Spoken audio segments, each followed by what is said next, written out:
Saludos a todos los seguidores del canal de YouTube.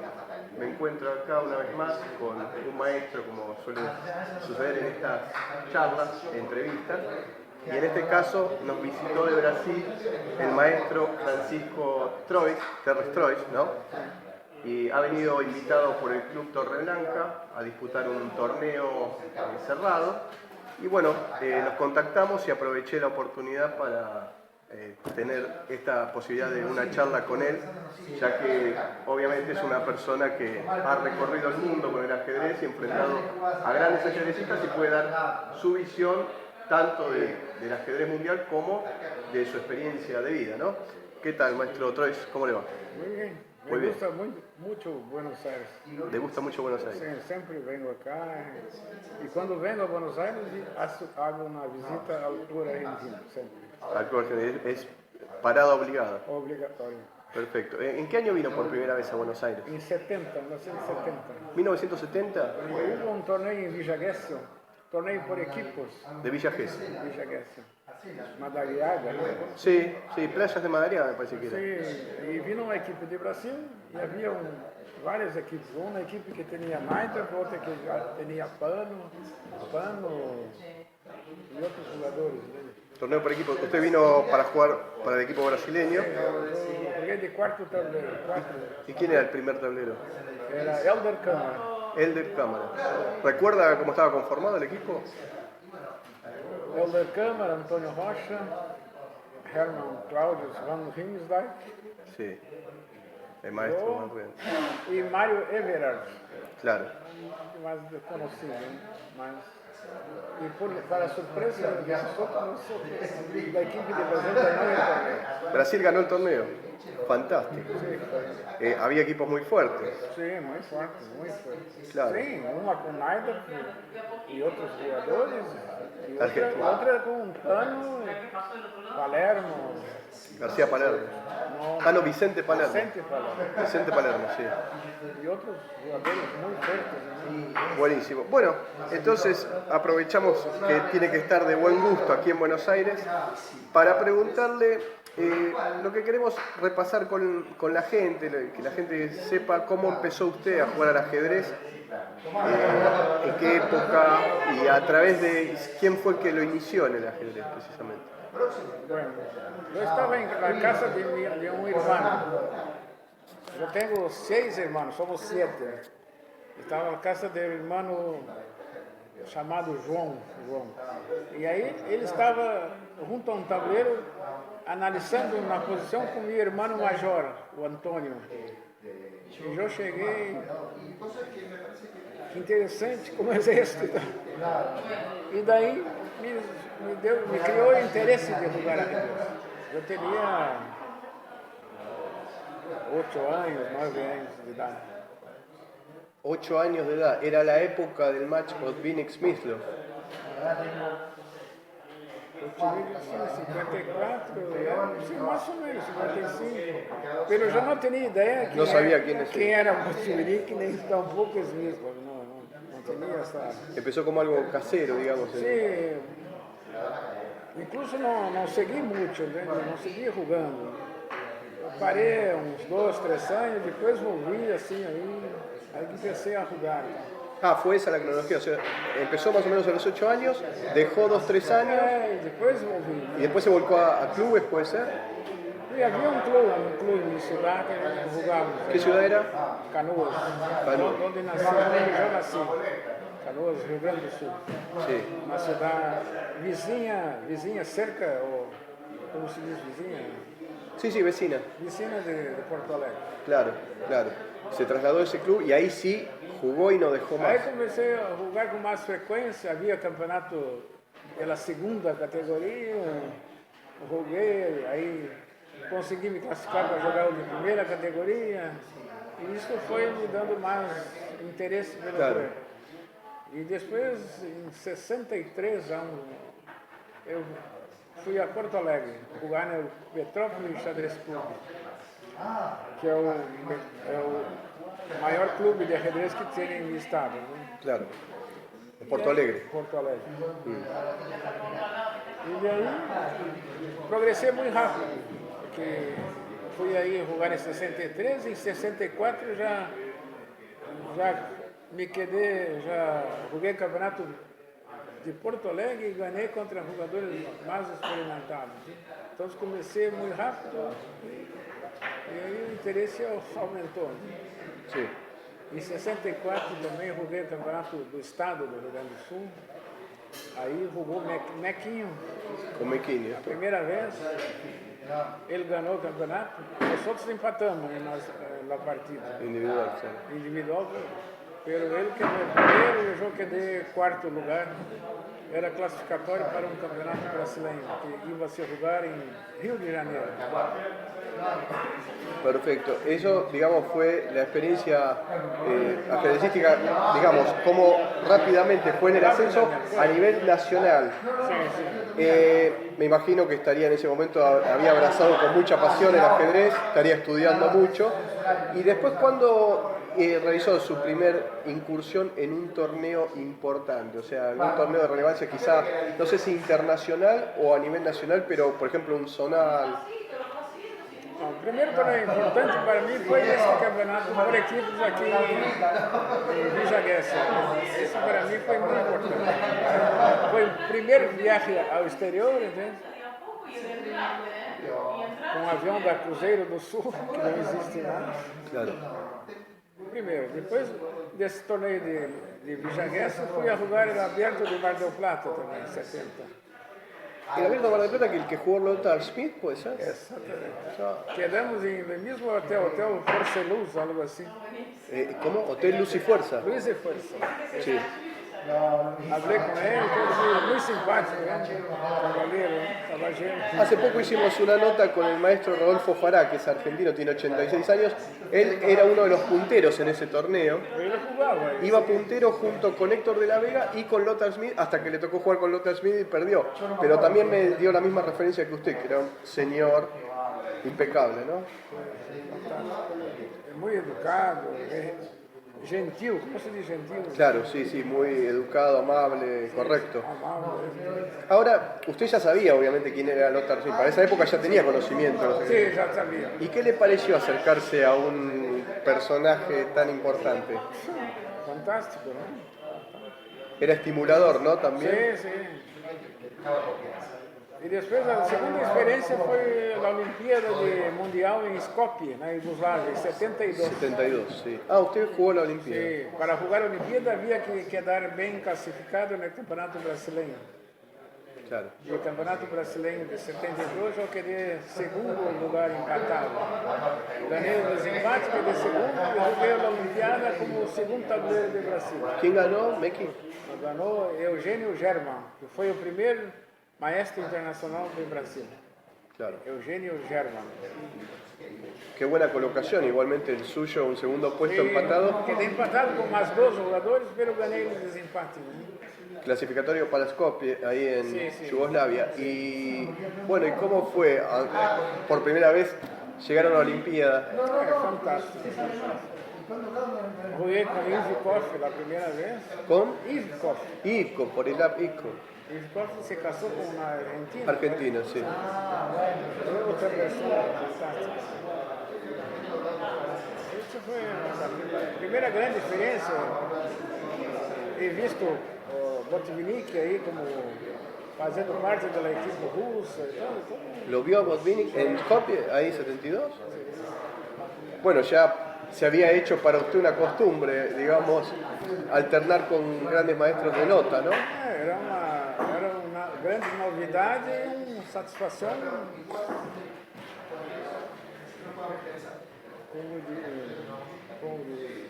Em português se dizia uma satisfação inenarrável. Claro. Aqui não sei como. Inenarrable, sí, está bien utilizado el calificativo, pero además en ese momento Brasil de alguna manera estaba muy visto por el mundo del ajedrez, ya que Mekin ocupaba prácticamente la tercera posición del ranking mundial, en algo inédito para el ajedrez, que un sudamericano llegue a esa colocación desde los tiempos de Capablanca, ¿no? Sí, saliendo de Brasil, que no tenía tradición internacional. Entonces, algo fantástico, ¿no? Claro, Mekin ya había venido a jugar en el 70 acá el torneo con Fischer, el torneo de Buenos Aires 70. Sí. Claro. Bueno, muy interesante. Entonces, ¿usted participó en cuántas Olimpiadas? Eu participei como jugador em 3 Olimpíadas. Que fueron, Skopje, já devia haver participado em Lugano, pero não, por alguns problemas burocráticos não fui, Lugano 68. 68. Pero não, depois joguei em 78 acá em Buenos En Aires, Buenos Aires, sí. joguei em Lucerna, na Suíça, 82. 82. E depois participei como analista da equipe feminina. Claro. Em Malta, em 80, e outro em 84 em Emirados Árabes. 86. 86, En Dubái. no Dubai. Claro. Bueno, ha tenido una vasta experiencia como entrenador también. Sí. De alguna manera, está muy bien. Bueno, le quería preguntar precisamente, que es un tema por estos días, que he subido el video al canal de la Olimpiada del 78. Usted le tocó enfrentar nada menos en ese momento a Víctor Korchnoi, que era virtualmente prácticamente un co-campeón mundial junto con Karpov, porque él había perdido el match por 6-5, la mínima diferencia. Incluso algunos dicen que él utilizó una variante un poco extraña en la partida 32, que de no haber utilizado esa partida quizá hasta pudo haber hecho más fuerza para ser campeón mundial, pero de todas maneras había hecho un match igualado con Karpov. Él viene de Baguio directamente a Buenos Aires y a usted le toca enfrentarlo. O sea, me imagino, en ese momento el nombre de Korchnoi como disidente figuraba en todo el mundo, y me imagino usted la sensación, de repente le toca jugar con el más famoso y le decían, mañana juega con Korchnoi. ¿Qué pensaba usted? Iba a intentar hacer lo mejor, ¿entiendes? Pero era una experiencia fantástica, ¿no? Y fue una experiencia fantástica. ¿Lo habló con otras personas? ¿Usted habló con algunos amigos y decirle, maestros, colegas, no? ¿El equipo de Brasil? Miré algunos partidos de Korchnoi ¿Estuvieron viendo con algún maestro? No. ¿Solo? No tenía. Yo no tuve nunca un maestro. No, pero digo algún compañero del equipo brasileño. No. Solo. Solo, siempre solo. Yo he visto la foto de... Es más, y está incluida en el álbum también. Sí, tinha un pelo grande. Bueno, bien a la época, ¿no? Sí. Y bueno, en la partida, digamos, ¿qué le A pareció? partida foi muito boa, uma abertura piandama, ele jogou uma Ninzo Índia e eu quedei bem, muito bem, pero Korchnoi era Korchnoi, además de jugar bem, tinha muita suerte. Claro. Eso dice Capablanca, decía Capablanca siempre, la suerte favorece al jugador bueno, ¿no? Sí. Por eso ele ganhou. Por eso ganó.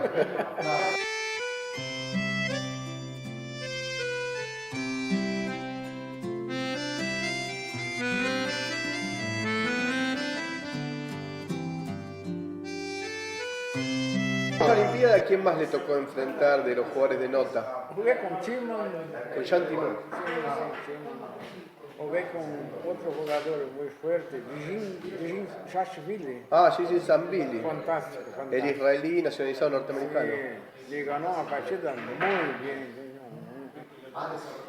Una clareza, un final que quedó, ele jugó, ganó fantástico. Claro, sí.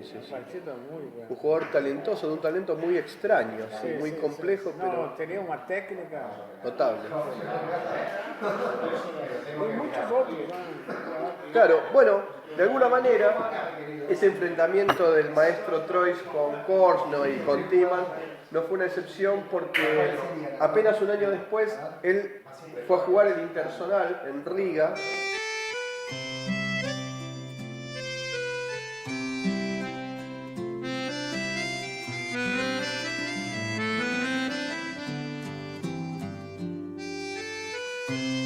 De Letonia, ¿no? Que en ese momento era la Unión Soviética, donde nació Mikhail Tal, y jugó precisamente con Mikhail Tal, Polugaevsky. con Polugaevsky. O sea, era muy común para usted jugar con... Era En esos 2 años fue un enfrentamiento permanente con jugadores de nivel. sí, sí, fantástico, ¿no? Salí de Canoas, na Ciudad Chica, y jugando con los mejores del mundo. Qué sensación, ¿no? De decir, estoy jugando con todos los que están en los libros y yo salí de una ciudad pequeña. Y usted Lo bueno que me quedé tranquilo, ¿entiendes? Jugaba tranquilo, ¿entiendes? ¿Jugaba tranquilo usted? No quedé nervioso nunca. Ahora quedo más nervioso que antes. ahora más nervioso que antes. Sí. Y por ejemplo, lo que sucede en esa clase de torneos de élite mundial, como fue el Internacional de Riga, es que hay un momento que si bien hay un lote que son los mejores y otros que son, digamos, de la mitad para abajo, en ese momento, al estar el torneo en sí, se mezclan todos con todos. Entonces, por ejemplo, usted estando en la sala, capaz que podía ver los análisis de tal con otro jugador. ¿Y usted cuando se quedaba parado y miraba, analizando, qué sensaciones tenía? No tengo otra palabra que algo fantástico, ¿no? Taula es muy simpático, ¿entiendes? Claro, la personalidad, eso sí. Incluso tengo algo que aconteceu com o Carlos. Una anécdota. Después de ese internacional, yo, por invitación del maestro Ljubojevic, yo me fui a Belgrado, la capital de la ex Yugoslavia. a Yugoslavia. Y después de un tiempo não, 2 meses, la equipe de Yugoslavia iba a jugar en la Olimpiada en Malta. Y Hugo me habló que había precios especiales para el pasaje y todo. Y yo compré el pasaje y me fui a Malta. Ahí había contratado la delegación brasileña, iba a me quedar como segundo de las mujeres. Bueno, en Malta, en la capital, La Valeta. Perdón, usted me contó que en ese periodo en Belgrado terminó viviendo 11 meses. 11 meses. O sea, pero eso fue absolutamente espontáneo, no era algo que usted lo pensaba, sino que salió así. No, partió de la idea de jugar otros torneos, con el apoyo de Ljubojevic, que me invitó a ir a Yugoslavia, y ahí después fui me quedando. ¿Y cómo pudo permanecer 11 meses? ¿Consiguió algún trabajo? Había torneos de fin de semana, quedaba en la casa de amigos, como de Ljubo o de otro gran mestre, Milorad Kenežević. Kenežević, sí. Después me quedé un tiempo en Sarajevo, donde vivía Kurajca, Sí. y jugué para el club Bosnia. El campeonato por equipos de Yugoslavia era. No, jugué En clubes de Bosnia. Club de Bosnia se llamaba. Incluso había un torneo magistral todos los años. Acabé jugando un torneo de estos. Entonces, y jugando torneos de fin de semana, torneos que había de 30 minutos para jugador. Y me salía bien esse torneio y ganaba alguna plata. Y así iba viviendo. Algún dinero. Dinero. La moneda. Dinar. La moneda yugoslava, ¿no? Sí, la moneda yugoslava. Qué bárbaro. Y ahí me quedé ahí. Y pudo permanecer, bueno, fue también otra experiencia, pero un poco eso demuestra su espíritu audaz, porque estaba allá y de alguna manera era una especie de aventurero del mundo y estaba afincado y... Por el ajedrez. Vivir por ahí con el ajedrez, lo que es la pasión, ¿no? Del ajedrez. Sí, pero lo que quería contar es la experiencia con Tal. Un otro día en la capital de La Valeta, que es la capital de Malta, yo salí a caminar junto con Elder Câmara, que era uno de los jugadores de la equipe brasileña. Y venía caminando por las calles de La Valeta y venía por el otro lado de la calle, a la izquierda mía, y venía Tal y Koblenz. Tal y el entrenador, Alexander Koblenz. Y yo venía así, yo acené, ele acenou. Y para mi sorpresa, Tal cruza la calle para me cumprimentar.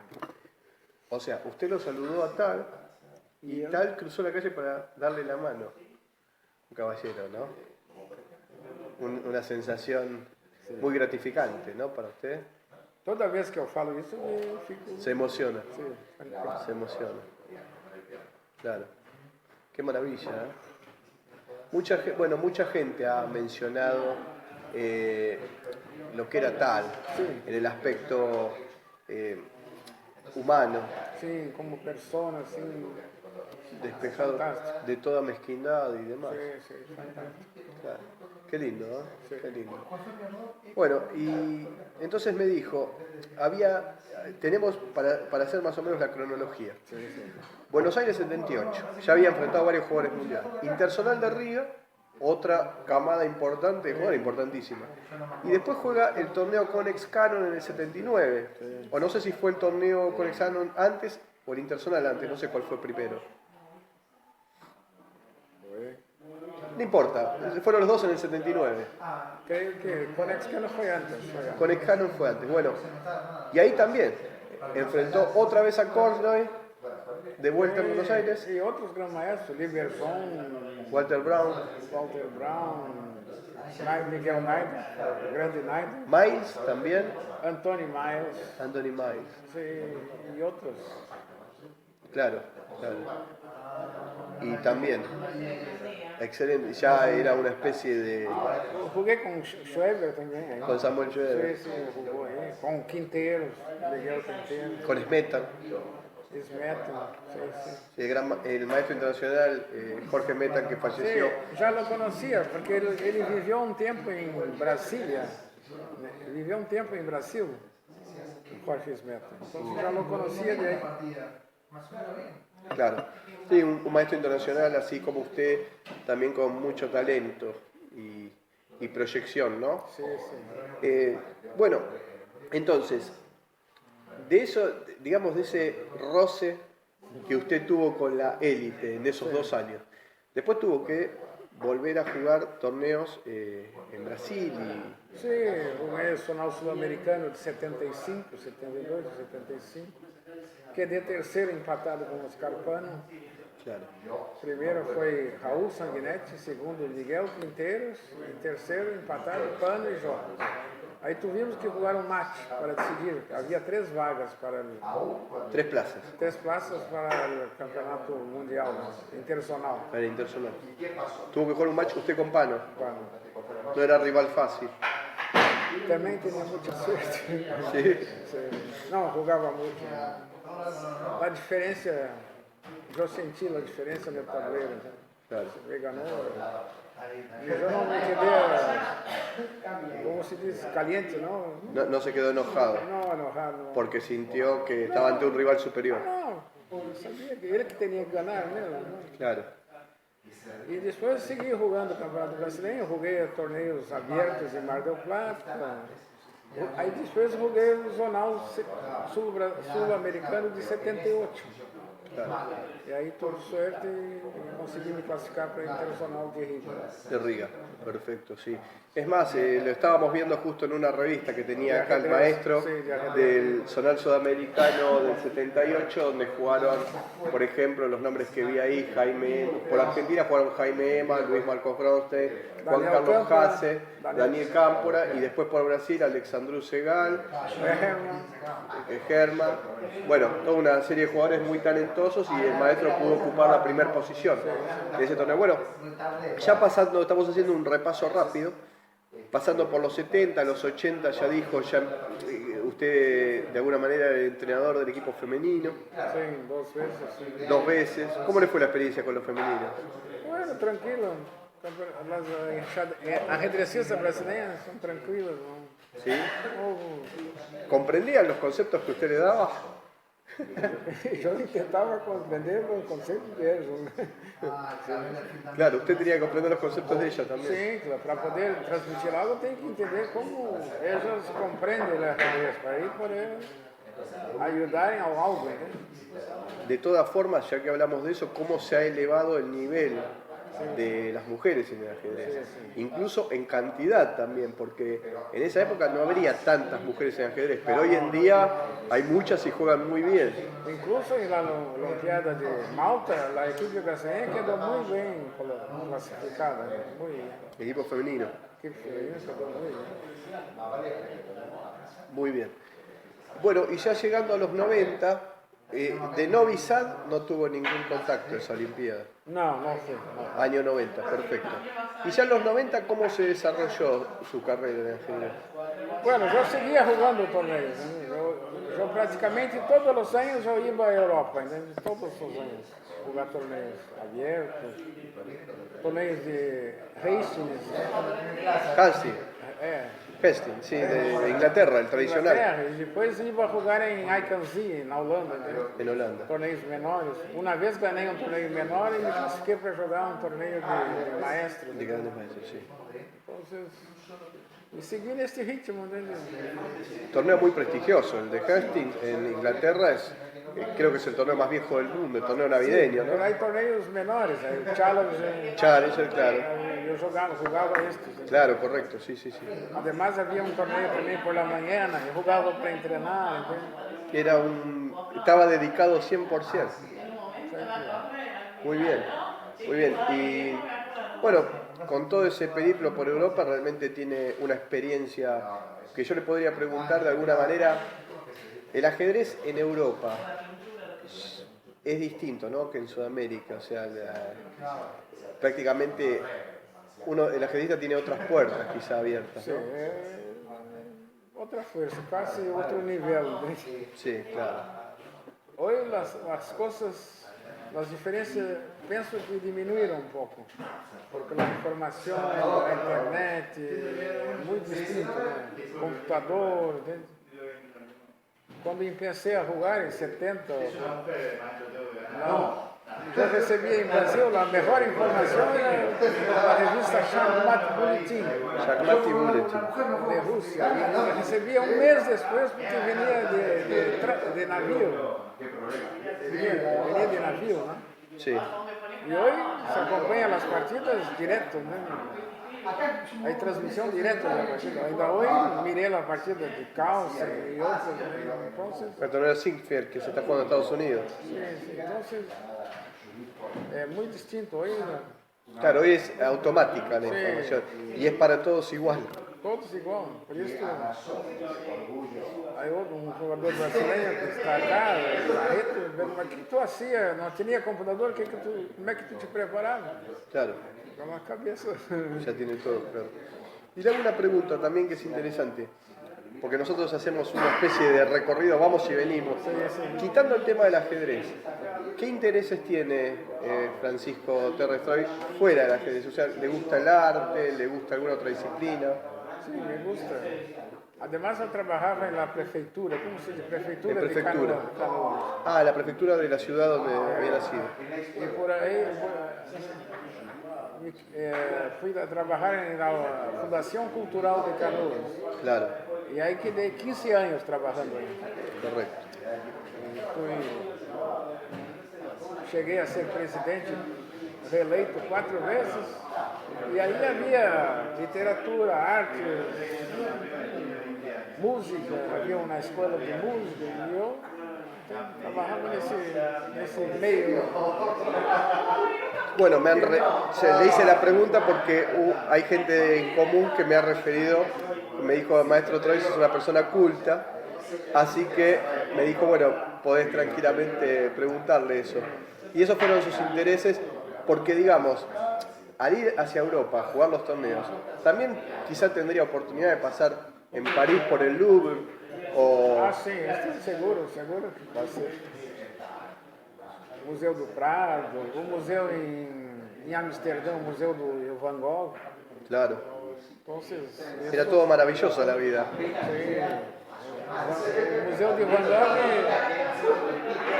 para quem conhece a vida de Van Gogh, vê este museu fantástico. Claro, es realmente conmovedor. Sí, él ha vendido un cuadro, no sé, ninguno, a través de ser humano, y ahí tiene un museo de este tamaño. Yo le pregunto porque, como a nosotros nos gusta también, además del ajedrez, digamos, dar un pantallazo a lo que es otros elementos de cultura aportados al ajedrez, en algún momento he leído una anécdota que contaba Alexei Suetin, el famoso Sí, gran sí. maestro y entrenador ruso. Teórico ruso. Sí, cuando contó que lo llevó a los primeros torneos, cuando iba a los primeros torneos internacionales con Ivanchuk, que Ivanchuk era una persona totalmente compenetrada en el ajedrez, y ellos estaban en Francia, y le decía, pero Vasily, ve a ver el Louvre, ve a ver los Champs-Élysées, la Torre Eiffel, y no quería salir de la habitación, ajedrez, ajedrez, ajedrez, solamente ajedrez. Sería bueno dar el consejo de que además del ajedrez, la persona se, digamos, complete su formación con un poco de cultura también, ¿no? Acho fundamental esto, porque se a cultura de uno se amplia, vamos dizer assim, ele vai entender melhor o ajedrez, a vida, todo, né? A disfrutar A también. disfrutar também. Porque se ele pensa somente em ajedrez, creio que fica limitado, né? Limitado. Claro, Eu acho importante isso. es un muy buen consejo. Fundamental, eu acho. Es fundamental. Fundamental. Lo ve como un punto neurálgico. Sí, sí, sí. Está muy bien.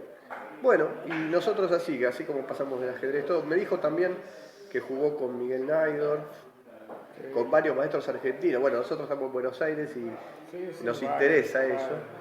Enfrentó a los maestros argentinos de nota, los enfrentó a todos. Naidorf, Pano, Quinteros, Sanguinetti también, Sanguinetti, Rubinetti, Rubinetti, Quasnicuco, Canel Club, claro. e outros. Eran jugadores duros. Giardelli, não, todos muito duros, todos muito duros, todos muito duros. En ese momento creo, con modestia lo digo, creo que Argentina por ahí tenía el mejor nivel, ¿no? En Sudamérica. Sí. E penso que sigue tendo o melhor nível. ¿Sigue teniendo actualmente? O Brasil ha progresado muito. Incluso agora tem 11 grandes maestros. Então, ¿Y de Perú qué opina? é um país que está surgindo assim com muita força. Né? Pero tiene jugadores, digamos, quizá poco en cantidad de grandes maestros, pero sí muy fuertes. Muito fortes. Incluso em fevereiro havia um torneio em Florianópolis. Havia 7 peruanos aí, todos patrocinados pelo governo peruano. Então, isto, Claro, tiene apoyo del Estado. sim, esse apoio é fundamental. Fundamental. Ajedrecistas sempre têm problemas como para viajar, para se manter, então esse apoio é fundamental. Correcto. Então, eu vejo como o país que mais vai progresar é o Peru. Entende? Claro. Sí, yo me parece, es una opinión personal de que los peruanos son excepcionalmente dotados para el Sim, ajedrez. agora mesmo estão jogando, vários estão jogando em Espanha, todo. El mismo caso de Granda es milagroso. Sim, Con la edad que tiene, grande é um caso à parte. Né? aparte, ¿no? Sim, Es extraordinario. Usted habrá jugado con Granda, ¿no? sim. Não, com grande eu não joguei, pero estuve junto com ele, assim, pero nunca joguei uma partida. Claro, claro. Pero lo conozco hace mucho, ¿entende? Sí, un talento Sí, natural.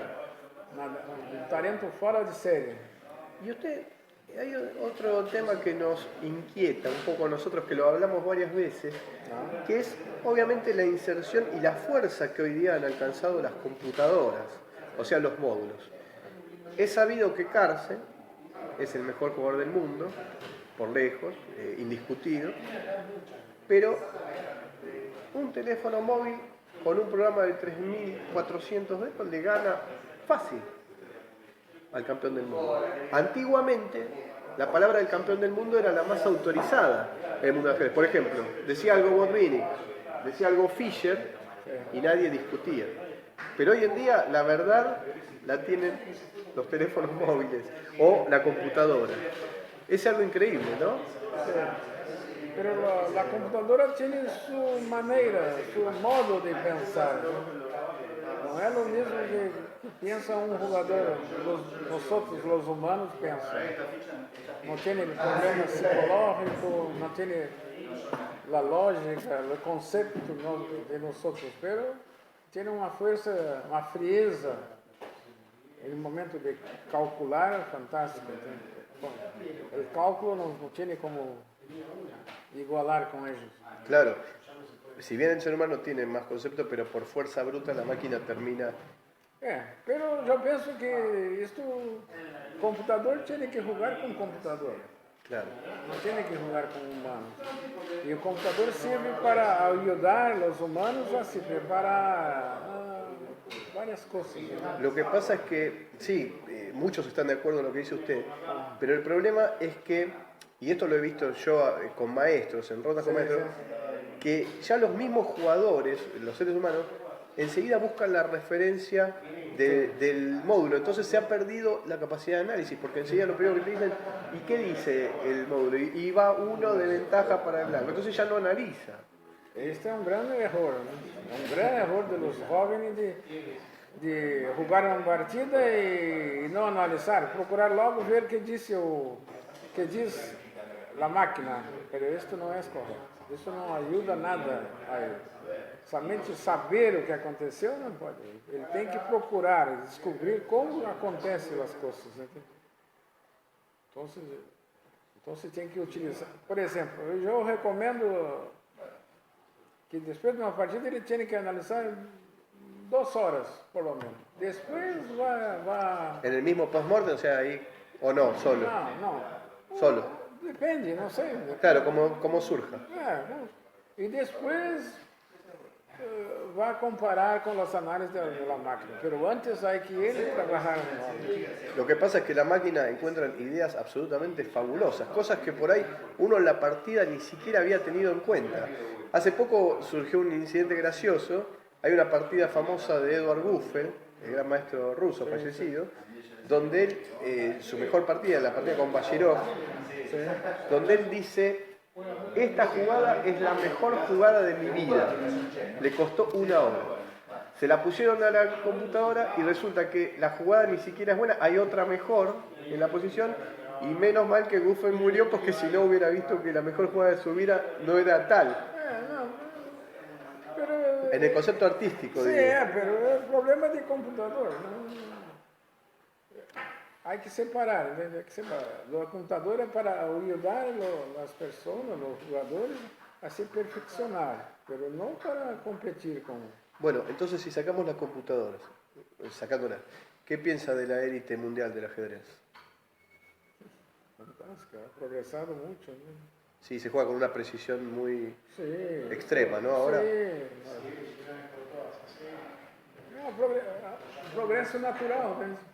la evolución natural de todo. Todo, ¿no? Fantástico, ¿no? ¿Y ve algún jugador que lo pueda inquietar a Carlsen? Es una buena pregunta. Es la primera que surge. Sí. Atualmente, não sei. Há um jogador que ha progresado mucho, que es el francés. Bachir Lagreb. Sí. A mí me gusta mucho cómo él juega, pero no tiene la capacidad para enfrentar a Carlsen. Pero es un gran jugador. De todas maneras, en el último match mundial en New York, la gente no daba un centavo por Karyakin y sin embargo terminó siendo un match más igualado. De hecho, Karyakin gana una partida, iba arriba en el marcador y en un momento tenía una repetición de jugadas que si hace esas tablas con negras, no sé qué pasa. Por eso... Pero Karyakin tenía que tener otro nivel. ¿No? Sí, claro. El nivel de Karyakin, él consiguió esta victoria por errores, vamos a decir, imprecisiones de Carlsen. Pero quien en todas las partidas ha procurado ganar, jugar para ganar, fue Carlsen. No, eso es cierto, pero digo, los match son otra cosa. Sí. Porque los match un error puede desequilibrar. Puede. Pero por fin ganó el mejor, en mi opinión. Correcto. Sí.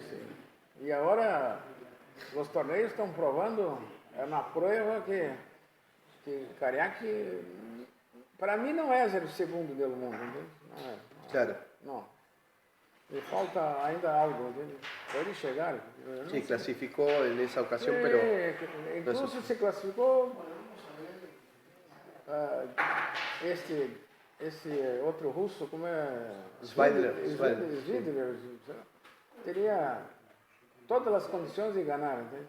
Y ahí empezó ganando y en un dado momento perdió. ¿No? Caruana muy irregular también, ¿no? Caruana, sí, regular, pero tiene tiene muchas ¿Y condiciones. Aronian? ¿Qué opinas? A mí me parece fantástico, Aronian, pero le falta algo para consolidar toda essa criatividad que ele tem. Claro. Ele é muito feito. Muy fuerte, muy creativo, pero Um dos que mais me gusta é Aronian, pero em algum momento le falta algo, né? Hoy prácticamente todos los jugadores de la élite son muy jóvenes, ya que jugadores como Anand todavía permanezcan en la élite es prácticamente un milagro. Juega mucho. Claro, y es un milagro, porque ya tiene como 48 años. Não. Debe ser el único de esa edad en la élite. Sim. Ivanchuk está um pouco abaixo, pero tiene a mesma idade. ¿Eh? Claro, Gelfand también, pero estaban abajo. No, sí, ese es el único que bajó un poco, Bajó pero tiene más de 2.700, entonces claro. sigue ahí. Sigue ninguno le gana fácil, ninguno. No. Ninguno gana fácil a Ivanchuk, ninguno gana fácil a Gelfand, ninguno. Bueno, no hay partidas fáciles, me dijo Sí, no, alguien. sí. Un maestro acá en Buenos Aires me dijo, no hay partidas fáciles. Sí, fácil es hablar, ¿no? Fácil es hablar, claro. Está bien, bueno, y a ver, hemos abordado la mayoría de los temas. Vamos a hablar respecto ahora de esta última visita. Sí. Usted vino invitado por el Círculo de Ajedrez Torreblanca, Sí, jugó un torneo cerrado. sí. ¿Qué puede decir de su participación? Es interesante hablar. Penso que joguei buenas partidas, pero me faltou algo, entende? Algo, talvez esse tempo que quisessem jogar, entende? Me falta algo para... Penso que esse é o principal, que eu me sinto em condições fisicamente todo de jogar, entende? Pero me falta... Y con ganas. Sim, eu ganas de jogar, entende? Pero falta algo, entende? Empezó bien, empezó ganando la primera partida. Comecei ganhando. Sí. E terminei empatando, pero no el medio perdí. Quizá tendría que haber empezado como tal, que empezaba perdiendo siempre. Y después ganaba. Decía, no importa qué tan buena sea mi posición en la primera ronda, yo siempre me las arreglo para perder. Falta, por exemplo, neste Sonal Sul-Americano que ganhei em 78, eu empecei ganhando. E no meio do torneio perdi 2 partidas. Perdi com Bronstein e com Eman. Isso era para... Não, pero aí me recuperei e empecei a ganhar de novo, né? Isto me falta agora. Es como una especie de cachetazo a tiempo que le vino bien Sí. para despertar. Recebe um nocaute, pero se levanta e Claro. sigue. Y muy bien, bueno, y digamos, en el siglo XXI, año 2000 para acá, ¿cómo fue su actividad en el ajedrez? ¿También siempre jugando torneos o abandonó un poco? Havia hablado, eu quedei como 20 anos sem jogar praticamente. Isto não é bueno. Então, para começar, falta continuidade. O cérebro não está ainda. Mas o que eu hablo sempre é que hoje em dia eu já conosco muito mais ajedrez que quando Era joven. lá nos 80 ou 85.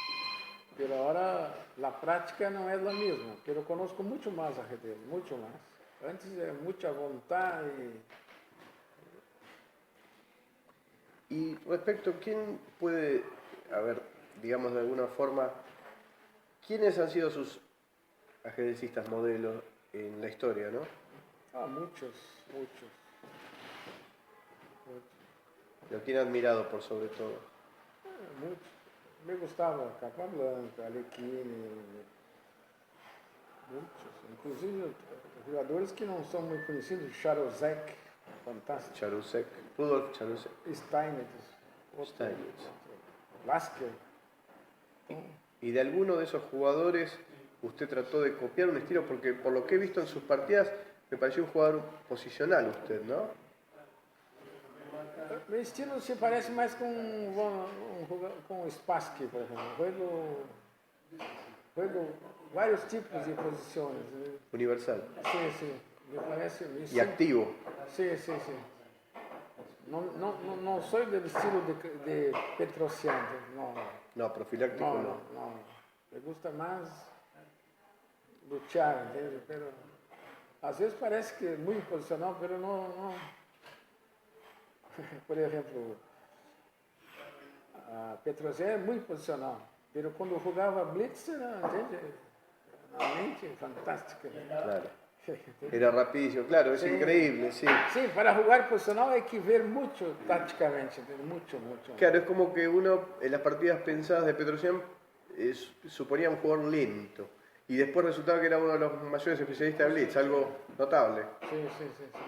Incluso equiparándose con Tal, ¿no? Sí, en partidas relantes.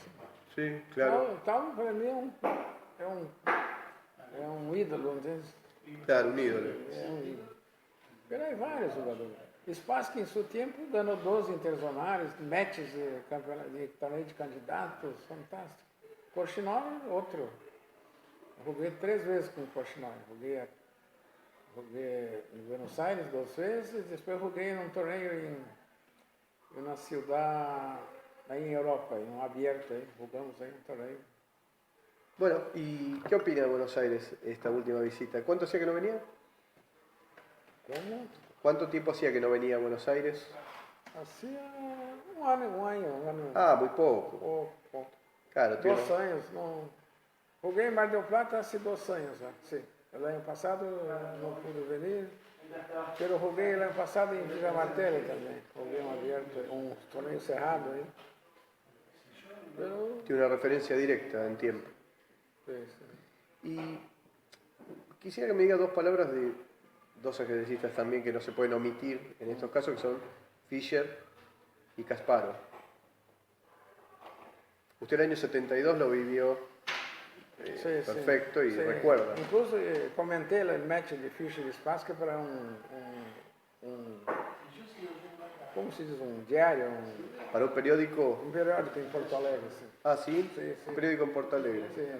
Sí. Y E todos os dias estava aí analisando, venia por os telex, né? Por telex. Las Y en noticias. Brasil también era una pasión, ¿no? Sí, isso em todo o mundo, sim. Bom, Fischer é uma figura ímpar no xadrez, para promocionar o xadrez, todo. E Kasparov é outro jogador fora de série, né? Fora de série. Incluso, eu não sei, não me gusta muito comparar épocas, não me gusta, porque Es injusta. eu não creio que, por exemplo, Capablanca em sua época não havia nenhum que Se pudiera equiparar. equiparasse. Pero dizer que Capablanca hoje não seria um grande, não creio, seria um grande. Sería muy grande. Com a cabeça dele, ele se adaptaria a esse mundo informático tranquilamente, na minha opinião. Claro. Entonces, Y sí, tenemos el caso de Granda, tranquilamente.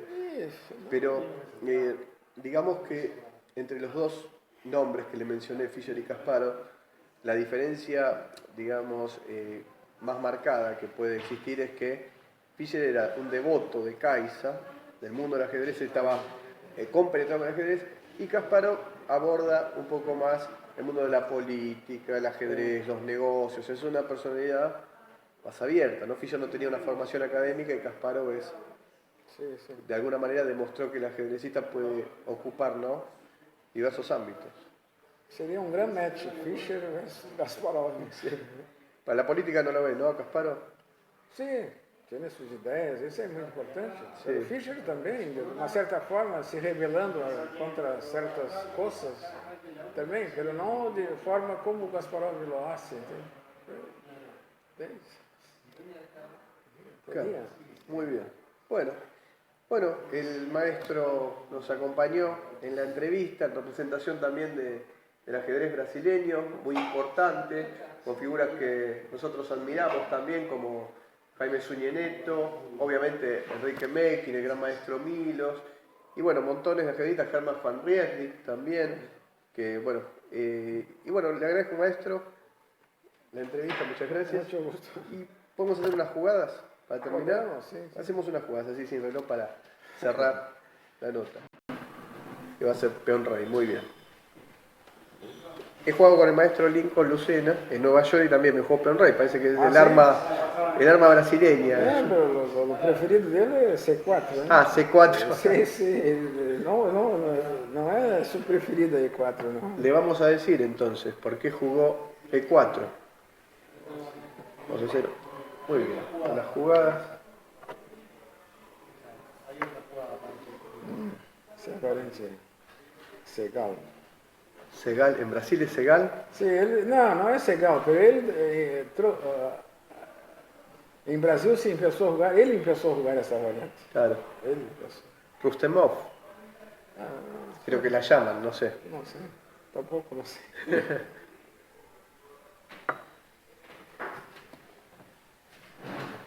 Muy bien.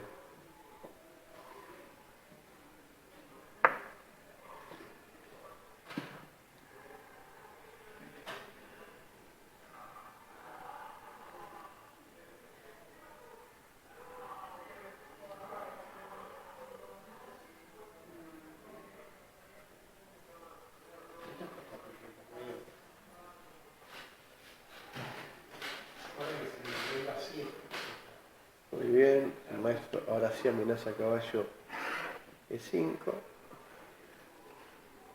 Todo segundo la teoría.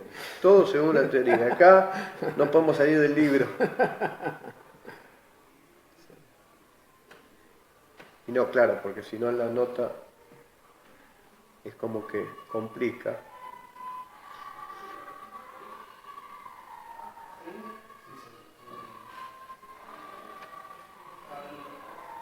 Muy bien, me juega B3, va a fianquetar alfiles, entonces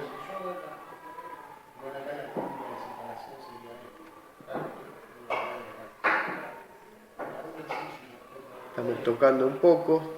Esto es un poco claro, es un poco, no es muy cordial con mi invitado, no siendo Sí, yo el anfitrión. Ya le quiero comer torre, eso no vale. No, la verdad que me estoy portando. Pero bueno, le damos un poco de.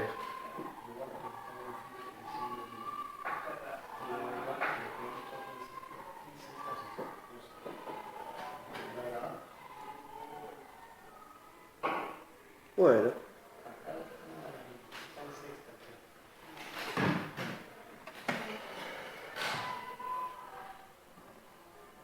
Y ahora.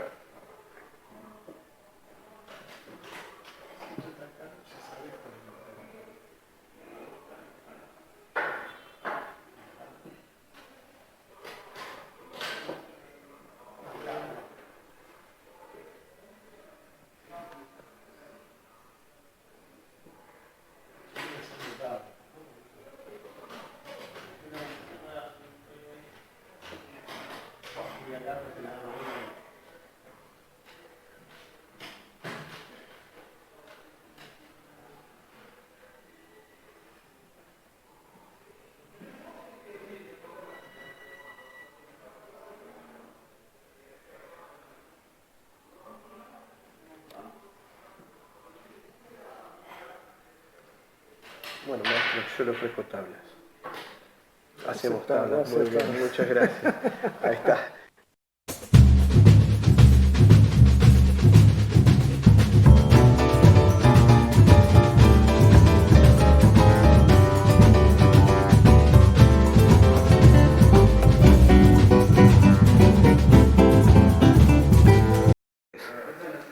Vou mostrar uma partida que joguei com Julio Sabon, é um torneio de Satu Mare, na Romania, em 1980. Ele jogou E4, G6. E4, E7, cavalo C3, E6, 3.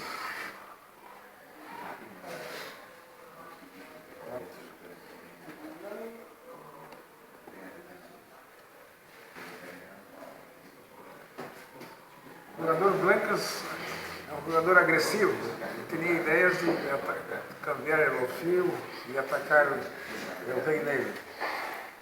Pero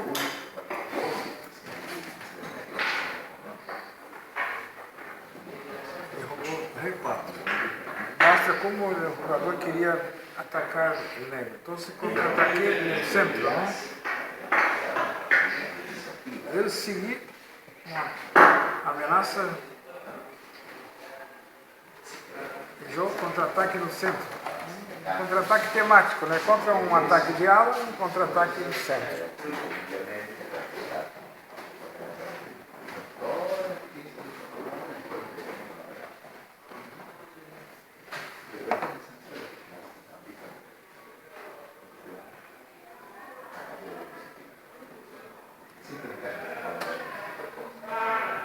Eu não retomei o peão, procurei ativar as minhas peças o máximo possível. Jogar o cavalo, atacar.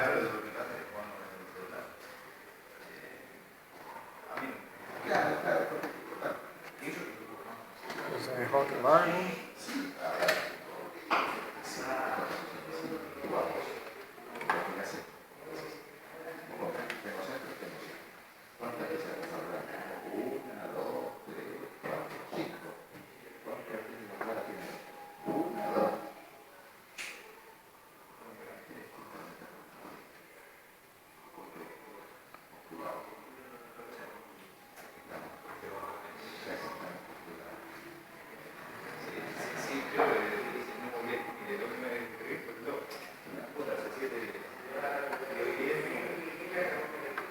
Perdi um peão, eu tenho na diagonal negra e tenho possibilidades de ataque, de iniciar algum ataque na dama.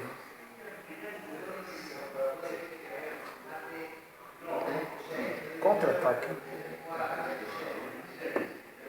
Aqui ameaça ganhar minha dama. E nesse momento eu me sentia em dificuldades, então resolvi contra-atacar de forma violenta, sacrificando a dama. Tomei um alfio, jaque,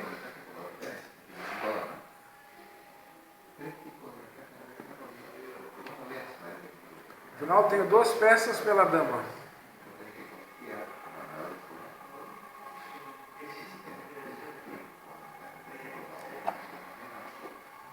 Então eu tenho que ativar o máximo possível as minhas peças.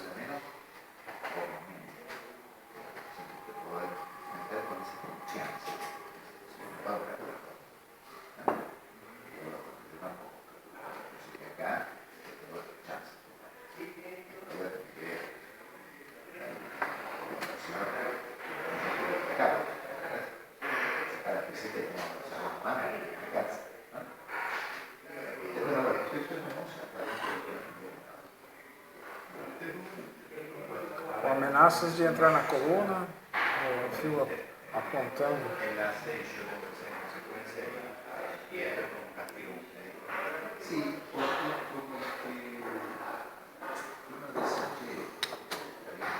Recuperei um pouco de material.